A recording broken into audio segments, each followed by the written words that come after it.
अवधूत चिंतन श्री गुरुदेव दत्त. श्री स्वामी समर्थ. नमस्कार भक्तांनो, आपल्या भक्तिमय चॅनेलवर आपल्या सर्वांचे स्वागत आहे. स्वामी तुमच्या सर्वांच्या चांगल्या मनोकामना पूर्ण करोत आणि तुम्हा सर्वांना सुखात, आनंदात, ऐश्वर्यात ठेवोत, हीच स्वामी माऊली चरणी प्रार्थना. बाळा, आजच्या दिवशी संदेश ऐकून तर बघ. ईश्वर आपल्या लेकरांना सत्याच्या प्रकाशात घेऊन जात आहे, जिथे तुमचा उद्धार होईल. तुमच्या आजूबाजूला बरेच काही दिसेल. तू सुद्धा माझ्या या अस्तित्वाचा अंश आहे. माझे म्हणणे लक्षपूर्वक ऐकणे तुमच्या फायद्याचे आहे. पुढील 8 मिनिटे ऐकून घे, भाग्यवंत ठरशील. स्वामी नेहमी तुझ्या पाठीशी आहेत. खूप वेळेला लोक भयंकर राग व्यक्त करतात. स्वतःसोबत त्यांचा इतरांना मनस्ताप होणार तर ते कसं होतं तेच आज ऐक. कळत नकळत तुझ्या हातून असंख्य चुका होतात, पण तरीही तुम्हाला स्वतःला आवर घालणे कठीण वाटते. स्वामींवर संपूर्ण विश्वास ठेवून कृती करायची आहे. जाणून घेण्यासाठी पुढील संदेश ऐकल्यावरच कळेल. बहुतांश स्त्रियांना घरातले पुरुष टोचून बोलतात, अपशब्द वापरणे आणि एकंदरीत तिच्यासह माहेरचा उद्धार करणे, त्यांना सतत मानसिक त्रास देत राहणे अशामधून राग व्यक्त करतात. तर काही स्त्रियाच पुरुषांना घरामध्ये येताच भांडण तंटा करून सासरचे दोष दाखवणे सुरू करतात. बदल हवा असेल तर पुढे ऐकत राहा. तुमच्या आयुष्यात बदल हवा असेल तर खरा स्वामी भक्त कमेंट करा. तुमच्या आयुष्यात बदल घडेल. लग्न करून पस्तावल्याची जाणीव करून देणे, अशा काही गोष्टी करत असतात. तुम्ही अशा नात्यातील वागणूक पाहत असालच. काही घरांमध्ये एक चित्र, काही घरांमध्ये दुसरं चित्र. अगदी ठराविकच घरे अशी असतील की जिथे दोघं एकमेकांना सांभाळून घेतात. पण हा जो राग आहे ना, जेव्हा एक व्यक्ती दुसऱ्यावर काढत असते तेव्हा दुसऱ्यांना कमी लेखते आणि स्वतःवरच अन्याय होत आहे असे दर्शवते.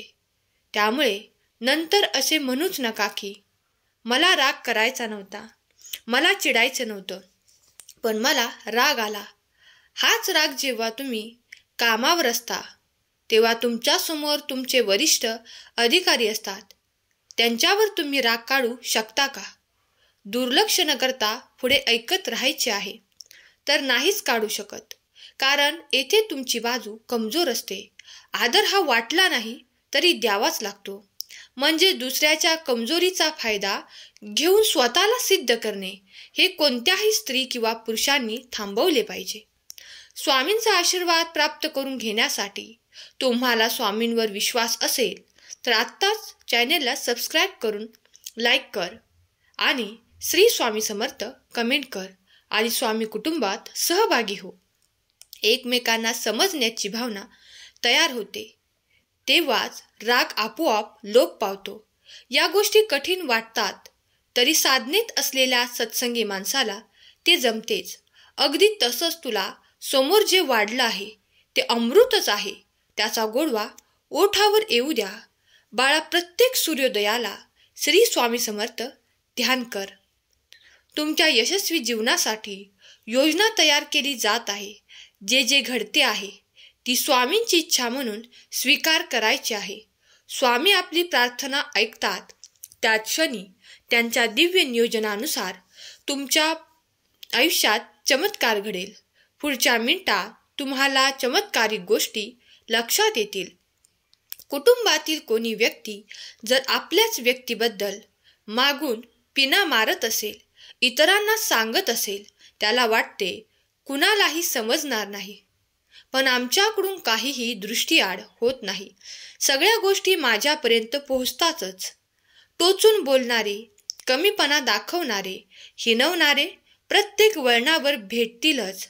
मलाही भेटले आहेत. याला मीही चुकलो नाही हे तुलाही माहीत आहे. पण जेव्हा तुमचं अस्तित्व समजते तेव्हा ते नतमस्तक होतात. खूप वेळा तुझ्यासमोर असे प्रसंग उभे केले जातात की तुझा तोल जाऊन तू आवाच्या सवा बडबड करशील, कटू शब्दाने समोरच्या व्यक्तीचा पान उतारा करशील. अशा वेळेस शांत राहून तुझा मुद्दा मांडलास तर तुला खेद करायची गरज राहणार नाही. बाळा, सहमत असशील तर लगेच होय सांगायला विसरू नको. स्वामींच्या मार्गदर्शनानुसार चालत आहेस तर बाळा काळजी करू नकोस. तुला आहे स्वामी माऊलींचा खास आशीर्वाद. अरे तमाशा बनवले हल्ली काही घरातल्यांनी.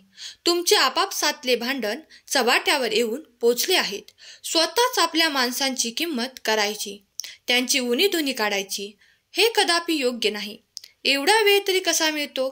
स्वतःबद्दल थोडेसं तरी काही वाटत असेल तर तू हे बंद करशील. कपट भाव त्यागून स्वामींना संपूर्ण शरण जा. स्वामींना सर्व ठाऊक आहे, त्यामुळे ते तुम्हाला अंतर देणार नाहीत, मार्गदर्शनच करतील. तुमच्या चांगल्या कृतीचे फळ तुम्हाला देतील.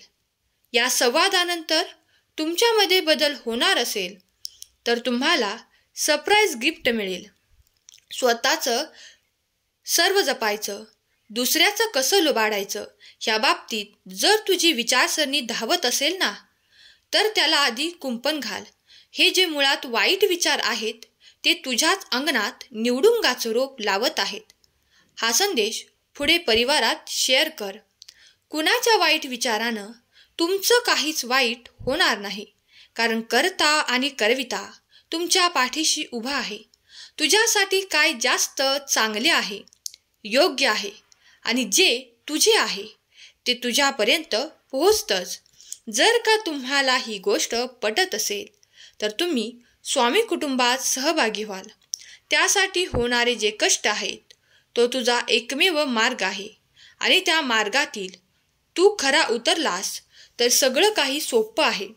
हे ध्यानात ठेवून या पुढचे कर्म करशील तर खरंच मला जे योग्य वाटतं ते तुझ्यासाठी मी साध्य करेन, कारण मी न्यायाचा देव आहे, जो वेळ आल्यावर प्रत्येकाला योग्य न्याय देत असतो. वाईटाची संगत माणसाला लगेच भेटू शकते. या युगात ते सोपेही आहे. आणि जर का तू या संगतीत आहेस तर तुला पुरेपूर माहीत आहे की तू चुकीचा आहेस. प्रत्येक क्षणाला अंतर्मुख होऊन स्वामी नामाला महत्त्व दे. मी कार्यतत्परतेने तुमच्या पाठीशी आहे. स्वामींविषयी कृतज्ञता व्यक्त कर. विचारात स्वतःला जास्त गुंतवून घेऊ नकोस. ज्या गोष्टींच्या मागे सतत धावत आहेस ते जरा थांबव. खूप गोष्टी उराशी कवटाळून बसला आहेस, त्याचे पाश हळूवार सोडव. तुमचे जीवन स्वामी आशीर्वादाने समृद्ध झाल्याशिवाय राहणार नाही. तुमचे जीवन स्वामी आशीर्वादाने समृद्ध करण्यासाठी 1111 टाईप कर.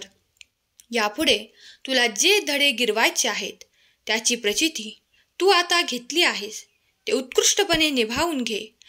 ह्यासाठी तुझ्या अंगात जे जे आवश्यक गुण आहेत, कौशल्य आहेत ते विकसित कर आणि तुला अपेक्षित परिणाम साध्य कर. तुझा चांगला मार्ग चुकणार नाही. तुझी प्रगती कोणीही थांबवू शकणार नाही. तुमच्या स्वामींचे तुमच्यावर लक्ष आहे. तुला कायमसुखी राहण्याचं वरदान स्वामी देत आहेत. हाक दे केव्हाही तुझ्या हाकेला धावून येत आहेत. जे सत्य आहे, तुझ्या हिताचं आहे, तेच तुला सांगत आहे. सकाळी सकाळी स्वामींच्या दर्शनाने, प्रत्येक संकटाच्या वेळी स्वामींच्या स्मरणाने सर्व सुख लाभेल. आपल्याला श्री स्वामींच्या आशीर्वादाने सुखद अनुभव येतील. स्वामींची हाक प्रत्येक संकटात असते. त्यांची साथ जो कोणी त्यांना प्रेमाने बोलवतो त्यांचे सर्व दुःख दूर होतात. हा संदेश शेवटपर्यंत ऐकल्याबद्दल धन्यवाद. स्वामी तुमच्या सर्वांच्या इच्छा पूर्ण करोत. तुमच्या मुलांना सुखात, आनंदात, ऐश्वर्यात ठेवोत. त्यांच्यासाठी प्रगतीचे नवीन मार्ग मोकळे करून देवोत. हीच स्वामी माऊली चरणी प्रार्थना. केलेली सेवा स्वामींचरणी अर्पण करते. आजचा हा संदेश शेवटपर्यंत ऐकल्याबद्दल धन्यवाद. श्री स्वामी समर्थ. जय जय स्वामी समर्थ.